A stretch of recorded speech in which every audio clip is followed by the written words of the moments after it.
Good morning, everyone. Welcome to Monday. Welcome to Monday Minutes. The news flow clearly flying over the weekend, maybe not quite as high as the Philadelphia Eagles. And what a victory for them as a diehard Giant fan. Congratulations to the Philadelphia Eagles. Let's touch on 5 topics today. We'll start with tariffs. Not unexpected. You look at reciprocity. Certainly the president has speaking about this notion of you tax us, we're going to tax you. Europe certainly in focus. Aluminum, steel, 25%. I mean, these are not new things. We've been writing to our clients.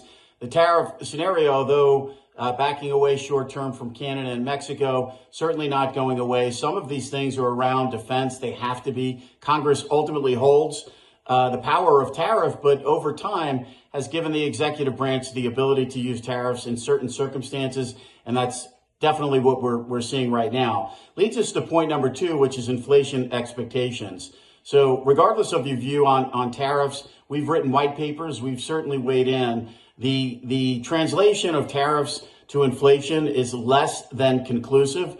Our buckets are negotiation, revenue, inflation, and potential growth implications. At the end of the day, we just don't know right now. But with regard to narrative, what we're seeing certainly in the media, and there is a political element of this as well, we are seeing inflation expectations tick up. So whether it's market-based, whether it's survey-based, we saw this in Michigan.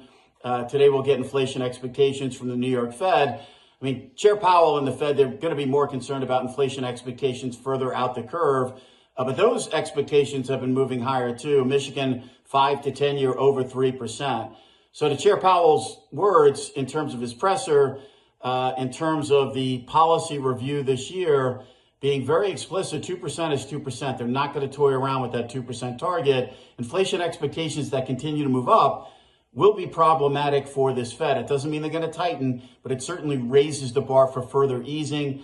It's something the market is going to be paying more closer attention to. The president should perhaps as well, because he can influence now inflation expectations moving forward.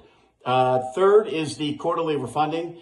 We see a 450 10-year. We see nothing wrong with this pricing structure right now. When we look at real growth, when we look at where inflation is printing, the 10-year garnering more attention recently with Treasury Secretary Besant and certainly the president in conjunction focused less so on the official funding rate, more so on the long end, which we think is smart because Chair Powell has very little room right now to do anything on the short end. So can long end rates come down with the official rate staying higher? I mean, it remains to be seen. There are a lot of factors that go into long end rates. Of late, term premium has certainly come back into play. We've had higher volatility. We've had better growth.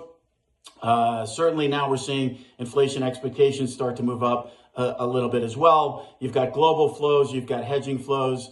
You've got supply dynamics. There are a lot of things that go into that UST 10-year. We get the quarterly refunding today. At 450, we see the risks as fairly balanced. We could be 25 to 50 basis points either side of this 450 level. 5%, 4%, 4.25%, 4.75% is our local range. And then even if you look at the funding rate, you look at the Fed, and we'll move on to that shortly too here, the Fed could be a little bit lower. They could potentially be a little bit higher under certain circumstances. So, we're not quite there yet, but we do see the risks as fairly balanced, which to us, and Chair Powell on the Hill this week, he's certainly going to emphasize that policy is in a good place. We think he is correct in saying that. We've also been advocating that the Fed take a back seat here as we work through some of the issues on the fiscal side. But look, if we can get energy policy down, if we can get the spending side of the equation down, not just one-time exclusions, we think that the DOGE effort is worthwhile, but we need to see some more structural changes in terms of this deficit outlook going forward to feel more comfortable. If we can get those elements down, we can get energy prices down, all rates will have the ability to come down, including the Fed and including the long end. But this week with Chair Powell, certainly Fed independence will be on the table. We do think regulatory relief with the banks and how they treat treasuries going forward, that will be part of the lower rate story as some of the bank balance sheets get loosened up here a little bit to take more treasuries on their balance sheet. That's going to be a story that'll come up this week. policy in a good place. The Fed's in a position to be patient here. The fight with inflation is not over. Fed independence. We're going to hear all these things this week. And then PPI, CPI, we'll get retail sales.